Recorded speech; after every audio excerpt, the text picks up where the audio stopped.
warahmatullahi wabarakatuh. Selamat siang. Punten kula, kayo belum aja neta. Punten kula, Joris Alexander Siding. Punten kula, Kanaya Pinsyana Mira.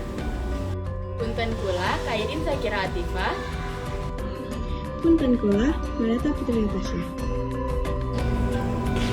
Sugeng siang, sedulur, mugi kita ransah pinarangan rahayu.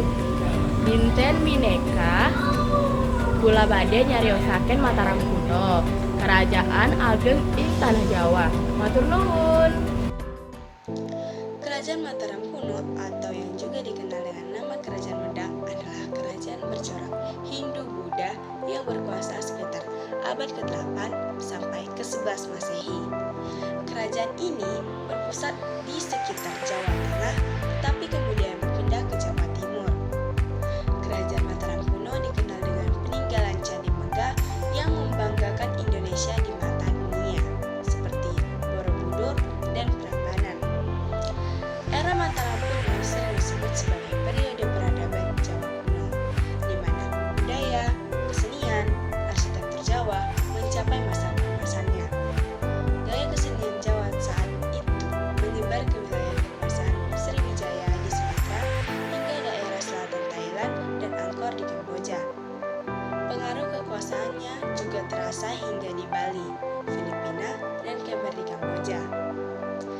Catatan sejarah mengindikasikan kalau Mataram kuno pernah mengirim pasukan ke Champa di Vietnam, serta Tanganyika dan Mozambik di Afrika. Namun, hubungannya dengan kerajaan Sriwijaya lah yang paling erat, terikat tali persaudaraan, tapi juga persaingan sengit yang akhirnya menyebabkan keruntuhannya. Kerajaan Mataram kuno didirikan pada tahun 732 Masehi oleh Raja Sanjaya dari dinasti Sanjaya. Sepanjang sejarahnya, kerajaan ini diperintahkan oleh 3 dinasti atau wangsawan. Dinasti Sanjaya yang beragama Hindu, Siwa mendirikan kerajaan, tetapi kemudian ditantang oleh dinasti Syailendra yang beragama Buddha Mahayana. Kerajaan Mataram kuno berakhir dengan dinasti Isyana yang berputus akibat pemberontakan daerah yang didukung oleh Sriwijaya. Banyak yang tidak diketahui oleh pasti mengenai kerajaan Mataram kuno yang berada lebih dari 1000 tahun yang lalu. Riwayat yang kita ketahui direka oleh Sanjaya melalui berbagai sumber seperti candi, relik kuno, prasasti, pang di dinding candi, naskah daun lontar, dan berita atau kronik dari negara lain, terutama Cina, India, dan Arab. Dari berbagai rekaman ini diketahui kalau perekonomian masyarakat Mataram kuno sangat bergantung pada pertanian, terutama padi.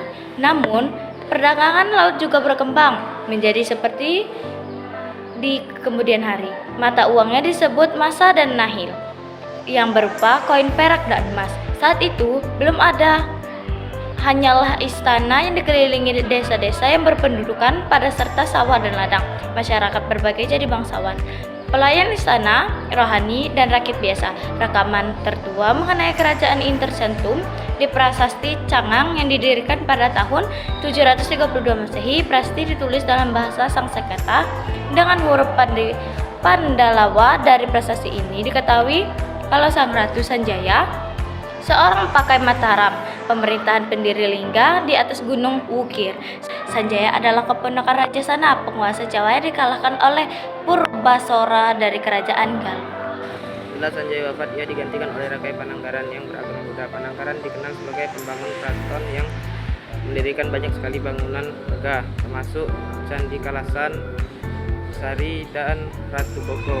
Masa antara kekuasaan Rakai Pananggaran dan Dia Balitung, yaitu antara 760 Masehi hingga 910 Masehi, dianggap sebagai puncak peradaban Jawa kuno. Di periode inilah didirikannya banyak candi monumen yang membadati daratan Kedu dan daratan Kewu. Yang paling terkenal diantaranya adalah Candi Borobudur, Candi Prambanan, dan Candi Sewu. Pengganti Pananggaran ialah Raja Indra. Ia meneruskan tradisi pembangunan arsitektur. Selain itu, Raja Indra dikenal sebagai sang penakluk musuh yang berani, karena banyak mengirim pasukan militer untuk menaklukkan banyak kerajaan. Ia berasal dari dinasti Salinta dan juga memerintah Sriwijaya. Selain Mataram kuno, kedua raja berikutnya yaitu Samarawira dan Samaratungga tidak banyak mengirim pasukan militer ke luar negeri. Mereka memilih untuk menjaga perdamaian dan kesejahteraan rakyatnya, sekaligus meneruskan pembangunan candi-candi bercorak Buddha. Samaratungga menyelesaikan pembangunan candi Borobudur pada tahun 825 Masehi. Penerusnya adalah Putri Pramodawardhani menikah dengan Rakai Pikatan yang beragama Hindu. Pernikahan beda agama ini mungkin dilangsungkan untuk meningkatkan toleransi dan persaudaraan antara masyarakat beragama Hindu dan Buddha. Namun tidak semua pihak setuju dengan pernikahan ini. Ibu kota Mataram sempat diserang dan dikuasai oleh pasukan yang dipimpin oleh Balaputra dari Sriwijaya. Walaupun berhasil mengusir musuh, istana dianggap kurang bertanda baik sehingga kemudian dipindahkan ke Amarati, arah barat laut dari lokasi asli. Setelah itu, Rakai Pikatan turun tahta dan menjadi petapa. Penggantinya adalah Dyah Lokapala, putra bungsunya yang berhasil mengusir musuh dari ibu kota. Lokapala meneruskan pembangunan candi-candi bercorak Hindu-Buddha seperti Candi Sambisari, Borong, dan Ijo. Sepeninggalan Lokapala di tahun 885 Masehi, Raja-Raja silih berganti bertempur merebut kekuasaan hingga akhirnya Mataram berhasil disatukan kembali oleh Raja Balitung di tahun 898 Masehi. Ia memindahkan ibu kota ke Pokpitu dan berhasil menciptakan pemerintahan yang stabil selama 12 tahun. Balitung mengadakan reformasi administrasi membatasi kekuasaan Rakai atau penguasa daerah, mendukung agama Hindu dan Buddha, serta melebarkan daerah kekuasaan ke Jawa Timur untuk pertama kalinya.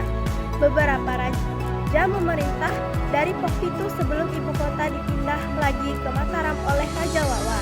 Raja Wawa mengadakan transmigrasi ke pemukiman di sekitar sungai, Bengawan Solo, dan Berantas di Jawa Timur. Jawa Timur menjadi lebih penting lagi ketika Empu Sindok memindahkan ibu kota ke sini dari Jawa Tengah.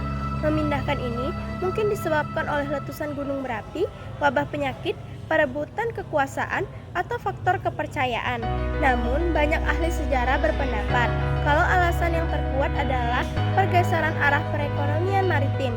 Sungai Berantas dianggap lokasi yang lebih ideal dari dataran Kedu dan Kewu karena menyediakan akses pelabuhan yang dilewati jalur perdagangan rempah dari Maluku. Perubahan ini juga menandai akhir masa kejayaan Mataram kuno, karena setelah itu tidak lagi ditemukan pembangunan arsitektur Jawa yang semegah generasi sebelumnya. Dinasti Isyana yang didirikan Empu Sindok berakhir dengan cicitnya Dharma Wangsa Teguh yang naik tahta di tahun 960 Masehi. Saat itu terjadi permusuhan sengit yang ingin mengklaim daerah Mataram kuno di bawah dinasti Sailendra. Dharma Wangsa mengirim pasukan ke Palembang, tetapi serangan ini gagal. Sriwijaya berhasil mengusir pasukan Dharma Wangsa, kemungkinan dengan bantuan raja dinasti Song dari Cina. Alih-alih mengalahkan Sriwijaya, Dharma Wangsa beserta keluarga kerajaan malah terbunuh ketika Haji Wurawari yang didukung Sriwijaya menyerang istana saat pernikahan anak perempuan Dharma Wangsa.